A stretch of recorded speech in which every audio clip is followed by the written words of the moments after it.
February 10, 2006 பிறந்து 17 நாள் மட்டுமே ஆன ரஞ்சனியுடைய ட்வின் டாட்டர்ஸுக்கு பர்த் சர்டிஃபிகேட் எடுக்கிறதுக்காக ரஞ்சனியுடைய அம்மாவான சாந்தம்மா பஞ்சாயத்து ஆஃபீஸ் போறதுக்காக கிளம்பிட்டு இருக்காங்க.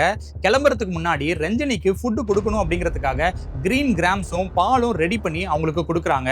ரஞ்சனி சாப்பிட்டு முடிச்சதுக்கு அப்புறம் அவங்க 3 பேரையும் அந்த வீட்டில் விட்டுட்டு சாந்தம்மா பஞ்சாயத்து ஆஃபீஸ்க்கும் கிளம்புறாங்க. அங்க அந்த வேலைகள் எல்லாம் முடிச்சுட்டு பர்த் சர்டிஃபிகேட்டையும் வாங்கிட்டு திரும்பி வீட்டுக்கு வராங்க. அங்க அவங்களுடைய லைஃபுடைய மிகப்பெரிய ஷாக் காத்துட்டு இருக்கிறது அவங்களுக்கு தெரியாது. அங்க போயிட்டு அந்த டோரை ஓபன் பண்ணி பாக்குறாங்க. வீட்டுக்குள்ள இருந்த ரஞ்சனியும் 17 நாள் மட்டுமே ஆன அந்த ட்வின் டாட்டர்ஸும் இறந்து போயிருக்காங்க. போலீஸ் இமீடியட்டா வந்து இன்வெஸ்டிகேஷனை ஸ்டார்ட் பண்றாங்க. கல்பிரிட் யாரு, அவங்களுடைய பேர் என்ன, போட்டோஸ், ஐ விட்னஸ்னு எல்லா டீடைல்ஸுமே இருக்குது. ஆனா எப்படியோ அந்த கல்பிரிட் அந்த இடத்துல இருந்து தப்பிச்சிடுறான். போலீஸுமே அந்த கல்பிரிட்டை ஃபாலோ பண்ணி ஏகப்பட்ட சிட்டிஸ் போறாங்க. அந்த கல்பிரிட் ஏடிஎம்ல வித்ட்ரா பண்ற டீடைல்ஸ், பெட்ரோல் போடுற டீடைல்ஸ் எல்லாம் வச்சு ஃபாலோ பண்ணி போடுறாங்க. ஆனா எப்படியோ அவன் தப்பிச்சிட்டே இருக்கிறான். காலங்கள் ஓடுது. 19 வருஷமா சாந்தம்மா தன்னுடைய பொண்ணுக்கும் பேத்திங்களுக்கும் நடந்த அந்த கிரைமுக்கான ஒரு நீதி கிடைக்கும்னு வெயிட் பண்ணிட்டு இருக்காங்க.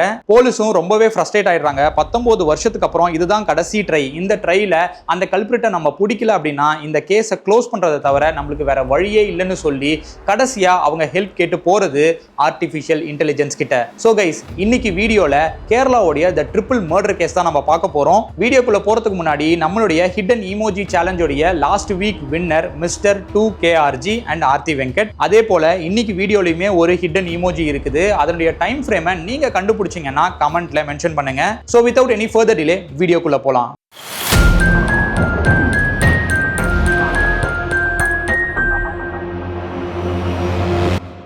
கேரளா கொல்லம் டிஸ்ட்ரிக்ட்லேருந்து ஒரு 40 கிலோமீட்டர் தூரத்தில் இருக்கிற ஒரு இடம் தான் ஆஞ்சல். அங்கே தான் சாந்தம்மா பிறந்து வளர்றாங்க. பின்னாடி அவங்களுக்கு கல்யாணமும் ஆகுது. ஒரு அழகான ஒரு பெண் குழந்தையும் பிறக்குது.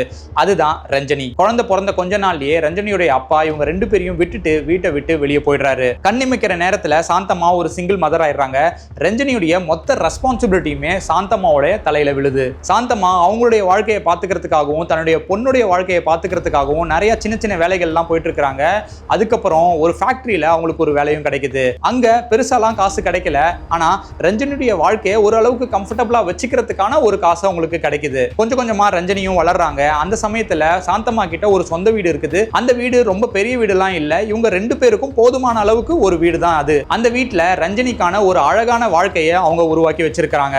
ரஞ்சனிக்கு சாந்தம்மாவை விட்டா வேற யாரும் கிடையாது. அதே போல சாந்தம்மாக்கும் ரஞ்சனியை விட்டா வேற யாரும் கிடையாது. இந்த மாதிரி தான் அவங்களுடைய வாழ்க்கை அங்க இருக்குது. ரஞ்சனி வாழ்ந்துட்டு இருக்கிற அதே ஊர்ல தான் இந்தியன் ஆர்மில சர்வ் பண்ணிட்டு இருக்கிற ஒரு சோல்ஜர் டிவில் குமாரும் வாழ்ந்து வராரு.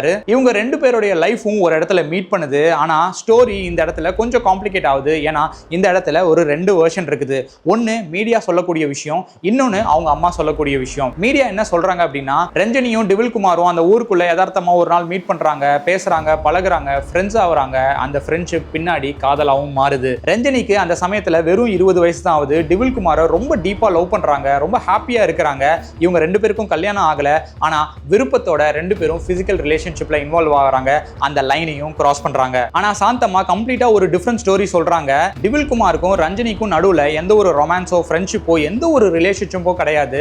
டிவில் குமார் ரொம்ப நாளா ரஞ்சனியை பின்தொடர்ந்துட்டே இருக்கிறாரு, ஸ்டாக் பண்ணிட்டு இருக்கிறாரு. அந்த சமயத்துல சாந்தம்மாக்கு ஒரு ஆபரேஷன் பண்ண வேண்டிய ஒரு நிலைமை வருது. அவங்க ஹாஸ்பிட்டல் அட்மிட் ஆகுறாங்க. அந்த ஆபரேஷனையும் பண்றாங்க.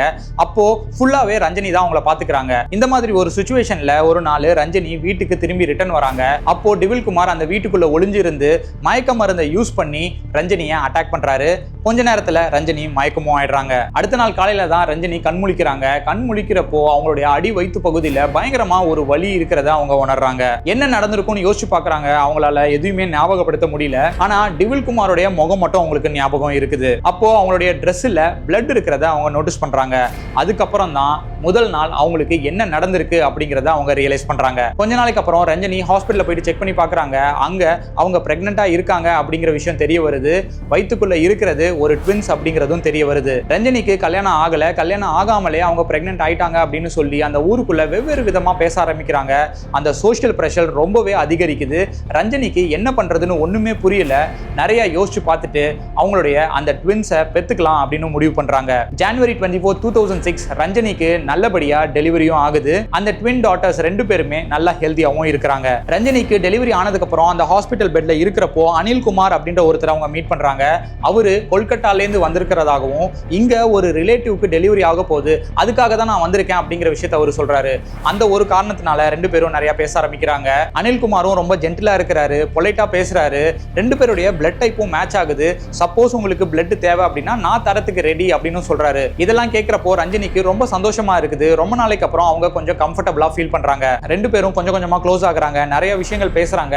ரஞ்சனியுடைய பிரெக்னன்சி பத்தி எல்லாத்த பத்தியும் டிஸ்கஸ் பண்றாங்க. அதுக்கப்புறம் சாந்தம்மா, ரஞ்சனி அந்த குழந்தைங்களை ஹாஸ்பிட்டல்ல இருந்து வீட்டுக்கு ஷிஃப்ட் பண்றதுக்கு அனில்குமார் நிறையவே ஹெல்ப் பண்றாரு. ஒரு நல்ல ஃப்ரெண்ட் நம்மளுக்கு கிடைச்சிருக்காங்க அப்படின்னு நினைச்சு ரஞ்சனி கொஞ்சம் சந்தோஷமும் படுறாங்க. வீட்டுக்கு போனதுக்கு அப்புறமா கல்யாணம் ஆகாமலே இந்த பொண்ணு பிரெக்னன்ட் ஆயிடுச்சு அப்படிங்கிற அந்த காசிப்ஸ் வந்து நிறைய பேசிட்டே இருக்கிறாங்க. அந்த சோஷியல் பிரஷர் அதிகரிக்குது. அதனால சாந்தம்மா ஒரு முடிவு எடுக்கிறாங்க. இந்த ஊர்ல இருக்கிறது நல்லது இல்ல அப்படின்னு சொல்லி பக்கத்து சிட்டிக்கு மூவ் ஆகுறாங்க. அதுக்குமே அனில்குமார் நிறையவே ஹெல்ப் பண்றாரு. ஆனா அங்க மூவ் ஆனதுக்கு அப்புறம் கூட இந்த காசிப்ஸ் கண்டினியூ ஆகுது. ஒரு கட்டத்துல ரஞ்சனி இனிமே என்னால ஓட முடியாது, என்ன இருந்தாலும் நான் என் ஊர்ல தான் இருப்பேன், எதுவா இருந்தாலும் நான் அங்க போயிட்டு ஃபேஸ் பண்ணிக்கிறேன் அப்படின்னு சொல்லி மறுபடியும் ஆஞ்சலிக்கே ரிட்டர்ன் ஆகுறாங்க. ஆரம்பத்துல அவங்களுடைய ரிலேட்டிவ் வீட்ல தான் ஸ்டே பண்ணிருக்காங்க. ஆனா அங்கேயுமே கொஞ்ச நாளைக்கு அப்புறமா அந்த ரிலேட்டிவ்ஸே நிறைய தப்பா பேச ஆரம்பிக்கிறாங்க. அப்போ என்ன பண்றதுன்னு யோசிச்சுட்டு ரஞ்சனி டிவில்குமாருக்கு ஒரு லெட்டர் எழுதுறாங்க. கோவத்திலயோ இல்ல வெறுப்புலயோ அந்த லெட்டர் அவங்க எழுதல, ஒரு ரெக்வஸ்டா தான் டிவில்குமாருக்கு ரஞ்சனி அந்த லெட்டர் எழுதுறாங்க. அந்த லெட்டர்ல தன்னுடைய பசங்களுக்கு அவங்க அப்பா பேர் என்னங்கிறது தெரியணும், பர்த் சர்டிபிகேட்ல ஃபாதர் நேம் ஃபில் பண்ணணும், அதுக்காக நடந்த உண்மை என்னங்கிறத ஒத்துக்க சொல்லி அவங்க ரெக்வஸ்ட் பண்றாங்க. ஆனா டிவில்குமார் பேட்டர்னிட்டி கொடுக்கிறதுக்கு மறுத்துடுறாரு. அதனால டிவில்குமாரோட பிரதர் இன் லா ஸ்ரீகுமார் இந்த விஷயத்தை நீங்க கோர்ட்டுக்கு கொண்டு போங்க, அங்கதான் உங்களுக்கான நியாயம் கிடைக்கும் அப்படின்னு ரஞ்சனி கிட்ட சொல்றாரு. சாந்தம்மாவும் ரஞ்சனியும் இந்த விஷயத்தை கோர்ட்டுக்கும் கொண்டு போறாங்க. அங்க ரஞ்சனியோட லாயர் இந்த பிரெக்னன்சி ரெண்டு பேருடைய விருப்பத்தோட தான் நடந்துச்சு அப்படின்னு சொல்லி டிவில்குமாரை ஒரு பாசிட்டிவா காட்ட சொல்றாங்க. அப்படி காட்டினா மட்டும்தான் இந்த கேஸை நடத்துறதுக்கு டிவில்குமார் கொஞ்சம் கோஆபரேட் பண்ணுவாரு. அதே போல பேட்டர்னிட்டி கிடைக்கிறதுக்கும் நம்மளுக்கு ஒரு வாய்ப்பு இருக்கு அப்படின்னு அட்வைஸ் பண்றாங்க. இந்த ஒரு காரணத்தினால தான் பின்னாடி மீடியா இவங்க ரெண்டு பேருக்கு நடுவில் இருந்த ரிலேஷன்ஷிப் ஒரு ரொமான்டிக் ரிலேஷன்ஷிப் அப்படின்னு சொல்றதுக்கு ஒரு காரணமாகவும் அமைஞ்சது. அதுக்கப்புறம் பேட்டர்னிட்டி டிசைட் பண்றதுக்காக கோர்ட் டிஎன்ஏ டெஸ்ட் எடுக்க சொல்லி ஆர்டர் போடுறாங்க. டிவில்குமாரும் அவருடைய ஃபேமிலியும் இதுக்கு உடனே அக்செப்ட் பண்ணிக்கிறாங்க. ஏன்னா ஆரம்பத்திலிருந்தே ரஞ்சனியுடைய கேரக்டர் சரியில்லைன்னு சொல்லி தான் அவங்க சொல்லிட்டு வராங்க.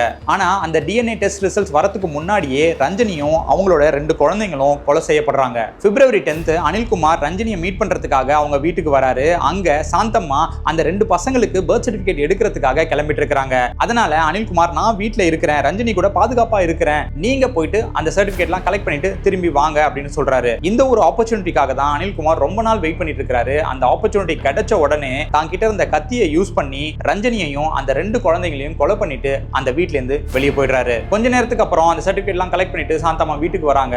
அந்த வீடு ரொம்பவே அமைதியா இருக்குது. ரஞ்சனியை கூப்பிட்டுக்கிட்டே அந்த வீட்டுக்குள்ள போறாங்க.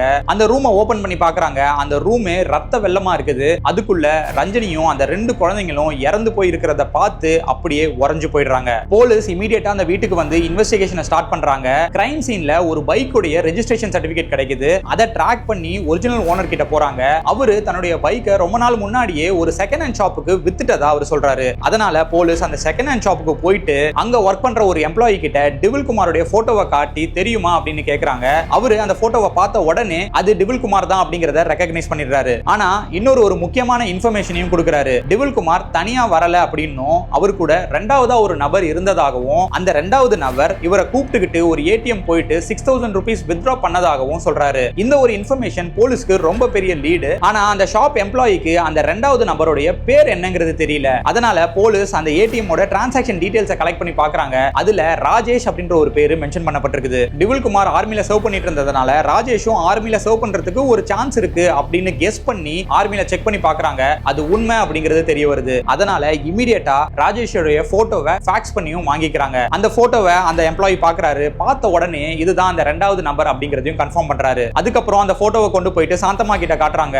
சாந்தம்மாக்கு இப்பதான் உண்மையாவே என்ன நடந்திருக்கு அப்படிங்கிறது தெரிய வருது. தன்னுடைய வீட்டுக்கு அனில்குமார் அப்படின்ற பேர்ல வந்து தன்னுடைய பொண்ணையும் பேத்திங்களையும் கொலை பண்ணது டிவில்குமாரோட ஃப்ரெண்டான ராஜேஷ் அப்படிங்கிறது அவங்களுக்கு தெரிய வருது. இந்த இன்சிடென்ட் நடந்ததுக்கு அப்புறம் டிவில்குமாரும் ராஜேஷும் ஆர்மிக்கு திரும்பி ரிட்டர்ன் போகவே இல்லை. அந்த ஊரை விட்டு அவங்க வெளியே ஓடிடுறாங்க. இன்ஸ்பெக்டர் ஷனாவாஸோட டீம் இவங்க ரெண்டு பேருடைய ஏடிஎம் வித்ட்ராயல் டீடைல்ஸை வச்சு இவங்க ரெண்டு பேரும் டெல்லி, நாசிக், நாக்பூர் அப்படின்னு டிராவல் பண்றத தெரிஞ்சுக்கிறாங்க. போலீஸும் அந்தந்த சிட்டிஸ்க்கு ட்ராக் பண்ணி போயிட்டே தான் இருக்காங்க. ஆனா ஒவ்வொரு வாட்டியுமே டிவில்குமாரும் ராஜேஷும் எப்படியோ போலீஸ் கிட்ட இருந்து தப்பிச்சுட்டே இருக்காங்க. 2010ல ஹை கோர்ட் கோர்ட் இந்த கேஸை சிபிஐக்கு டிரான்ஸ்ஃபர் பண்றாங்க. அவங்களும் கிடைச்ச எல்லா லீட்ஸை வச்சு நிறைய இன்வெஸ்டிகேட் பண்றாங்க. ஆனா 2013 வரைக்கும் யாரையுமே அரெஸ்ட் பண்ண முடியல. வருஷங்கள் அப்படியே கொஞ்சம் கொஞ்சமா ஓடுது. எந்த ஒரு லீடும் இல்லாம இந்த கேஸ் அப்படியே கோல்ட் ஆயிடுது. அதுக்கப்புறம் ஒரு நாள் ஒரு கான்வர்சேஷன் மொத்தமா எல்லாத்தையுமே மாத்திருது. இன்ஸ்பெக்டர் ஷனாவாஸ்னால உண்மையாவே இந்த கேஸுக்கு எந்த ஒரு லீடும் இல்ல, இதை க்ளோஸ் பண்ண முடியாது அப்படிங்கிற அந்த விஷயத்தை அக்செப்ட் பண்ண முடியல. அந்த இன்சிடென்ட்டையும் சாந்தம்மாவுடைய முகத்தையும் அவரால் மறக்கவே முடியல.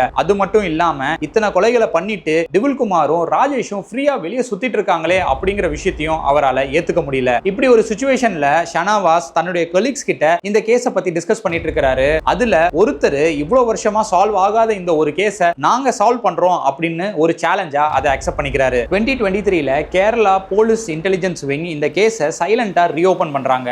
முன்ன காலத்துல இல்லாத ஒரு டெக்னாலஜி இப்போ அவங்க கிட்ட இருக்குது. அதுதான் ஏஐ, ஆர்டிஃபிஷியல் இன்டெலிஜென்ஸ். அதை வச்சுதான் இந்த கேஸை ரீஓபன் பண்றாங்க. ஆனா அவங்க கிட்ட இருக்கிறது ஒரே ஒரு லீடு தான். 20 வருஷத்துக்கு முன்னாடி எடுத்த ராஜேஷும் டிவில்குமாரோடைய ஒரு போட்டோ மட்டும் தான் அவங்க கிட்ட இருக்குது. ஆனா அந்த போட்டோவை வச்சு இப்போ அவங்க ரெண்டு பேரையும் கண்டுபிடிக்கிறது பாசிபிளே கிடையாது. அதனால அந்த ஆர்டிஃபிஷியல் இன்டெலிஜென்ஸை வச்சு 20 வருஷத்துக்கு அப்புறமா அந்த போட்டோல இருக்கக்கூடிய அந்த ரெண்டு பேரும் எப்படி இருப்பாங்க அப்படின்னு சொல்லி பாசிபிளா எல்லா வேரியபிள்ஸையும் ஆட் பண்றாங்க. ஹேர் லென்த், ரிங்கிள்ஸ், ஸ்கார்ஸ் அப்படின்னு சொல்லிட்டு என்னென்னலாம் ஆட் பண்ண முடியுமோ எல்லாத்தையும் ஆட் பண்ணி அந்த இமேஜை டெவலப் பண்றாங்க. கிடைச்ச இமேஜையும் சோஷியல் மீடியா பிளாட்ஃபார்ம்ல இருக்கிற எல்லா போட்டோஸையும் கம்பேர் பண்ணி பார்க்கறாங்க. அப்போ ஒரு வெட்டிங் போட்டோ அவங்களுக்கு கிடைக்குது. அந்த வெட்டிங் போட்டோல இருக்கக்கூடிய ஒரு நபர் இவங்க டெவலப் பண்ணி இருக்கிற இமேஜ் மாதிரியே மேட்ச் ஆகுது. அதனால அதை ட்ராக் பண்ணி போறாங்க. அப்போ ராஜேஷும் டிவில்குமாரும் பாண்டிச்சேரியில இருக்கிறது அவங்களுக்கு தெரிய வருது. லாஸ்ட் 20 இயர்ஸ்ல ராஜேஷும் டிவில்குமாரும் அவங்களுடைய ஒரிஜினலான ஐடென்டிட்டியை மறைச்சு ஒரு புது அடையாளத்துல அவங்களுடைய டார்க்கான பாஸ்ட் எல்லாத்தையுமே மறைச்சு அங்க வாழ்ந்து வந்துட்டு இருக்காங்க.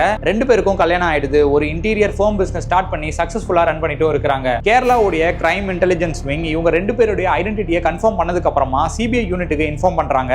Jan 4, 2025 புதுச்சேரியில வச்சு டிவில்குமாரையும் ராஜேஷையும் சிபிஐ யூனிட் அரெஸ்ட் பண்றாங்க. இந்த விஷயத்தை சாந்தம்மாக்கு இன்ஃபார்ம் பண்றதுக்காக ஷனாவாஸ் கால் பண்றாரு. அப்போ அவங்க கோவில்ல ப்ரே பண்ணிட்டு இருக்காங்க. 19 வருஷமா தன்னுடைய பொண்ணையும் பேத்தியும் கொலை பண்ணவன் ஃப்ரீயா வெளியே சுத்திட்டு இருக்கானே, இதுக்கு ஒரு ஜஸ்டிஸ் கிடையாதா, அவனுக்கு ஒரு பனிஷ்மெண்ட் கிடைக்காதா அப்படின்ற ஒரு கேள்விக்கு அன்னைக்கு அவங்களுக்கு பதில் கிடைக்குது. அதை கேட்ட உடனே கம்ப்ளீட்டா அப்படியே உடைஞ்சு அவங்க போன்லயே அழ ஆரம்பிச்சிடுறாங்க. சோ கைஸ், இதுதான் கேரளாவுடைய ட்ரிபிள் மர்டர் கேஸ். இந்த கேஸை பத்தி நீங்க என்ன நினைக்கிறீங்க அப்படிங்கறத மறக்காம கமெண்ட்ல மென்ஷன் பண்ணுங்க. அது மட்டும் இல்லாம இந்த வீடியோல இருக்கிற ஹிடன் ஈமோஜியை நீங்க கண்டுபிடிச்சிருந்தீங்க அப்படின்னா அதனுடைய டைம் ஃப்ரேமை கமெண்ட்ல மென்ஷன் பண்ணுங்க. இந்த வீடியோ பிடிச்சிருந்தா ஒரு லைக் போடுங்க. மறக்காம சேனலையும் சப்ஸ்கிரைப் பண்ணுங்க. இதே போல இன்னொரு ஒரு கிரைம் இன்வெஸ்டிகேஷன்ல நான் உங்களை மீட் பண்றேன். Until then, see you. Goodbye.